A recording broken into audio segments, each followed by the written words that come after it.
राज्यातील दूध व दुग्धजन्य पदार्थांमध्ये वाढत्या भेसळीमुळे नागरिकांच्या आरोग्याला गंभीर धोका निर्माण झाला असून या समस्येवर कायमस्वरूपी उपाययोजना करण्यासाठी कठोर, पारदर्शक आणि उत्तरदायी धोरण राबविण्यात यावे अशी मागणी सामाजिक कार्यकर्ते भाऊसाहेब बैरागी यांनी मुख्यमंत्री देवेंद्र फडणवीस यांच्याकडे केली आहे. सिन्नर तालुक्यातील काही शिवारांमध्ये अत्यंत घातक रसायने, पावडर आणि इतर साहित्याचा वापर करून कृत्रिम व भेसळयुक्त दूध तयार करण्याचा बेकायदेशीर व्यवसाय सुरू आहे. या ठिकाणी भेसळीसाठी लागणारे रासायनिक साहित्य मोठ्या प्रमाणात साठवून ठेवले जात असून तेथून तयार होणारे भेसळयुक्त दूध व संबंधित साहित्य नाशिक जिल्ह्यासह शेजारील अहिल्यानगर जिल्ह्यातील काही भागांमध्ये पुरवले जात आहे. या भेसळयुक्त दुधाचा वापर लहान मुले, वृद्ध व्यक्ती तसेच सर्वसामान्य नागरिकांकडून होत असल्याने सार्वजनिक आरोग्य धोक्यात आले. अशा दुधामुळे पचन संस्थेचे विकार, यकृत व मूत्रपिंडाशी संबंधित आजार तसेच इतर गंभीर आरोग्य समस्या उद्भवू शकतात अशी भीती व्यक्त केली जात आहे. स्थानिक स्तरावर या प्रकाराचे जाळे मजबूत असल्याची शक्यता लक्षात घेता वरिष्ठ स्तरावर गुप्त चौकशी व अचानक छापेमारी मोहीम राबविण्यात यावी अशी मागणी करण्यात आली. संशयित ठिकाणाहून दूध, रासायनिक पदार्थांचे नमुने घेऊन त्यांची अत्याधुनिक प्रयोगशाळांमध्ये तपासणी करण्यात यावी अशी दोषी आढळणाऱ्यांवर कठोर कारवाई करण्यात यावी असे निवेदनात नमूद करण्यात आले.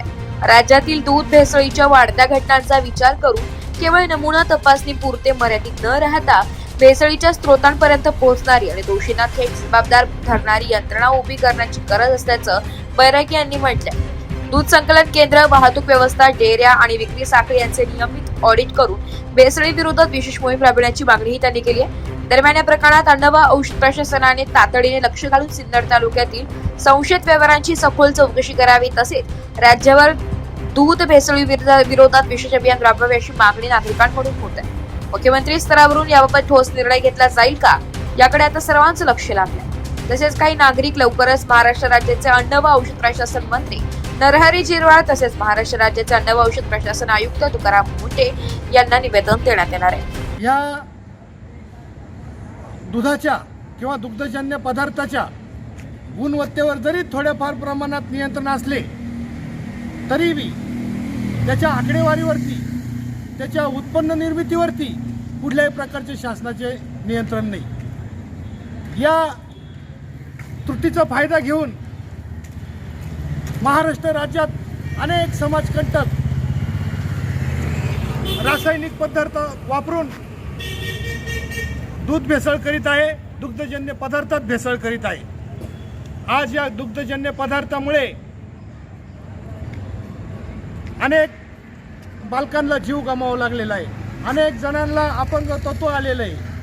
आज लहान लहान मुलांना कॅन्सरसारखे आजार होऊ राहिलेले, त्यांचे स्वादुपिंड खराब होऊ राहिलेले. हे स्वतः WHO संस्थेने हे मान्य केलेलं आहे. हा महाराष्ट्रातील दूध भेसळ थांबवण्यासाठी माझी माननीय महाराष्ट्र राज्याचे मुख्यमंत्री माननीय देवेंद्रजी फडणवीस साहेब,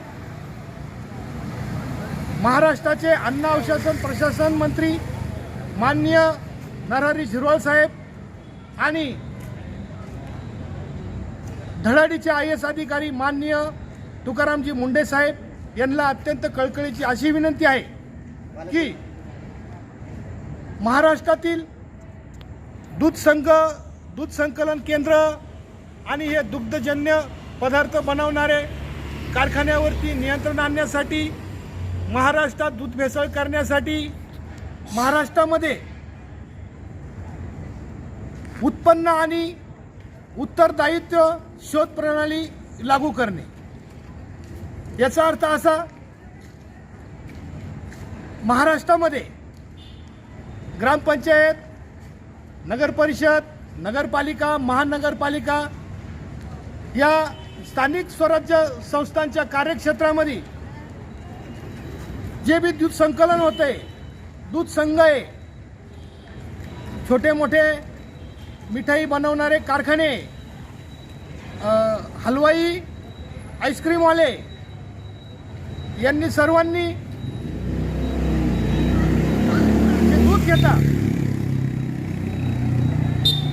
कोणत्या शेतकऱ्याकडून किती दूध घेतलं आणि त्याची काय प्रक्रिया करून पुढे किती पाठवलं याची दर 10 दिवसाला 1 तारीख, 10 तारीख 20 तारीख आणि 30 तारखेला ग्रामपंचायत कार्यालयामध्ये सविस्तर रजिस्टर लिटरमध्ये माहिती देणं हे बंधनकारक करावा। त्यामुळे नक्कीच महाराष्ट्रातील ही भयंकर प्रमाणात सुरू असलेली भेसळ थांबणार आणि आज जे लाखो शेतकरी शेतीला जोडधंदा म्हणून प्रामाणिकपणे दूध व्यवसाय करतात, पण महाराष्ट्रामध्ये हे भेसळीचं प्रमाण इतकं वाढलेलं आहे का प्रामाणिकपणे दूध व्यवसाय करणाऱ्या शेतकऱ्याला त्याच्या शुद्ध दुधाचा पूर्ण मोबदला देखील मिळत नाही। त्यामुळे दूध व्यावसायिक प्रामाणिकपणे दूध व्यवसाय करणारा शेतकरी देखील अडचणीत आलेला आहे। त्यामुळे लवकरात लवकर या स्त्रोत उत्तरदायित्व आणि शोध प्रणाली ही महाराष्ट्रामध्ये लागू करून महाराष्ट्र लवकरात लवकर भेसळमुक्त करण्यात यावी, हे माननीय मुख्यमंत्र्यांना माझे कळकळीची विनंती। आमचा सिन्नर तालुका म्हणल्यानंतर दूध भेसळीचं महाराष्ट्रातील माहेरघर। आमच्या सिन्नर तालुक्यात अनेक छापे पडले, अनेक दूध संकलन केंद्रांचं बनावट दूध जप्त केलं, दूध नष्ट केलं, अनेक रासायनिक पदार्थाचे साठे आमच्या तालुक्यात अनेक वेळा आढळून आलेले आणि बाहेरच्या जिल्ह्यात जरी अन्न औषध प्रशासनाचा छापा पडला तरी त्याचा रासायनिक स्त्रोत हा आमच्या सिन्नर तालुका उजनी ह्याच परिसरात कायम आढळत असतो। अनेक वेळेस गुन्हे दाखल होऊन बी तीच व्यक्ती तोच व्यवसाय रवरव कसा करू शकते, याला नक्कीच संबंधित अधिकारी, स्थानिक लोकप्रतिनिधी याला जबाबदार, मी तर यांनाच जबाबदार धरणार। आमच्या सहकाऱ्यांनी वेळोवेळी या साठ्याविषयी, या रासायनिक दुधाविषयी माननीय नाशिक जिल्ह्याचे पालकमंत्री महाजन साहेब यांच्याकडे दूरध्वनीद्वारे लेखी स्वरूपात सर्व अर्ज केले, पण त्यांच्या कार्यालयातून कुठल्याही प्रकारची दखल घेतल्या जात नाही आणि केलेल्या कारवाईचं काय झालं याची सविस्तर माहिती सुद्धा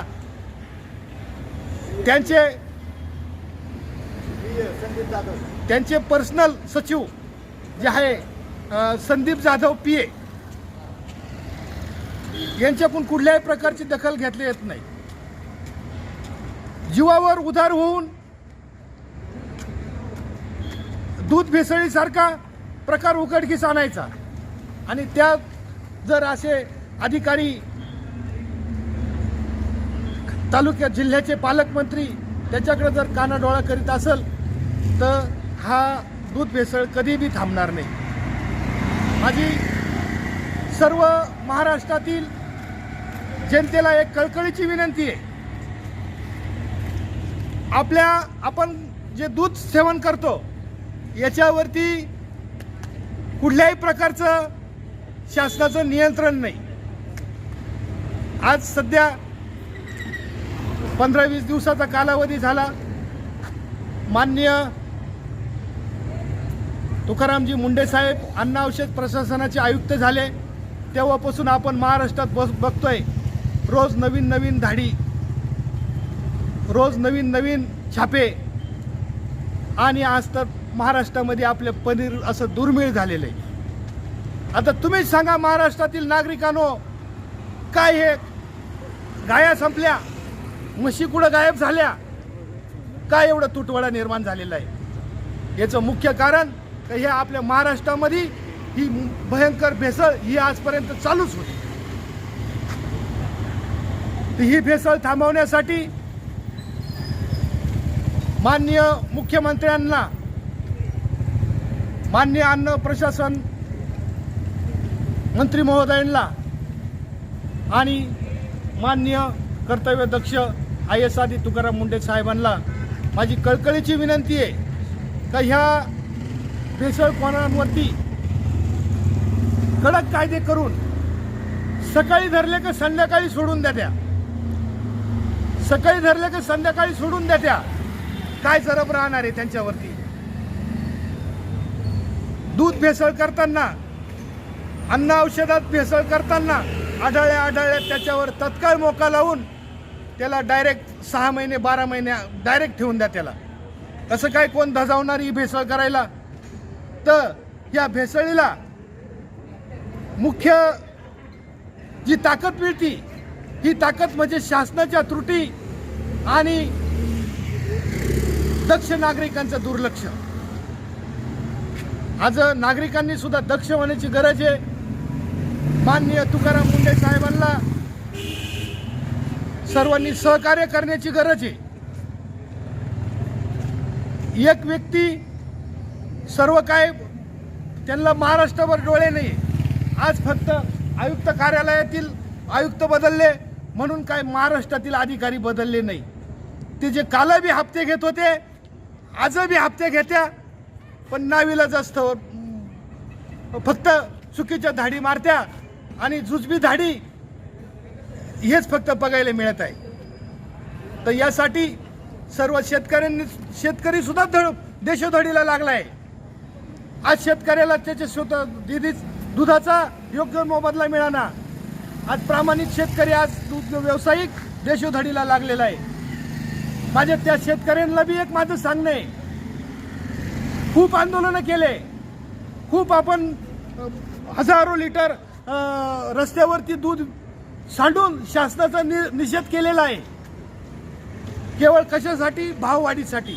पण माझी सर्वांना एक सांगणी आहे, भाववाढीचं मुख्य कारण हे शासन नसून ही भरमसाठ होणारी दूध भेसळ आणि दुग्धजन्य पदार्थ याच्यातली भेसळ.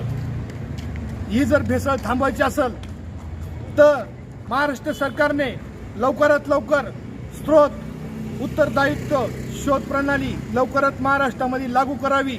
अन्यथा माननीय देवेंद्र फडणवीस साहेब यांच्या बंगल्यासमोर, वर्षा बंगल्यासमोर आमरण उपोषण करण्यात येईल. आणि शेतकऱ्यांना बी आज माझं शेवटचं सांगणं आहे, पुरे झाला शेतकऱ्यांनो दूध दरवाढीसाठी आंदोलनाचा छंद. पुरे झाला शेतकऱ्यांनो दूध दरवाढीसाठी आंदोलनाचा छंद. हमखास भाव वाढणार जेव्हापासून होईल दुधात भेसळ बंद. हमखास भाव वाढणार. ज्या दिवशी भाव वाढणार त्या दिवशी तुमचं दूध 100 रुपये लिटरनं तुमच्या शेतावर तुमच्या घरी घ्यायला नाही आले मग बोला. तर या भेसळीसाठी संपूर्ण महाराष्ट्रातील जनतेने जागरूक होणं गरजेचं आहे. चुकीचं आढळलं साहेबांचा हेल्पलाईन नंबर आहे. आज इकडे कार्यालयात आलेलो होतो. इतकी दक्षता आणि इतकी तत्परता मी आजपर्यंत कुठल्याही बी आयुक्त कार्यालयात बघितलेली नाही. इतकी तत्परता आणि इतकं सुंदर काम आहे आणि ॲक्शन बी त्याच प्रमाणात चालली. तर आता फक्त एकला अधिकारी काही करू शकत नाही. त्या व्यक्तीला आज संपूर्ण महाराष्ट्राच्या साथीची गरज आहे. आज संपूर्ण जर महाराष्ट्र या अन्न औषधापासून जर विषमुक्त करायचं असेल तर आज संपूर्ण महाराष्ट्राला माननीय मुंडे साहेबांच्या विचारांनी चालण्याची गरज आहे. काही करू नका. त्यांना फक्त खबर लागली कुणी काय करतं आपल्या निदर्शनात आलं, एक कॉल करायचा, चालले 2 दिवसात लगेच आपल्याला त्याचा पिक्चर पाहायला मिळणार. तर एवढे बोलून मी माझे 2 शब्द संपवतो. जय महाराष्ट्र, जय शिवराय. रिपोर्ट नाशिक लोकशाही न्यूज नाशिक.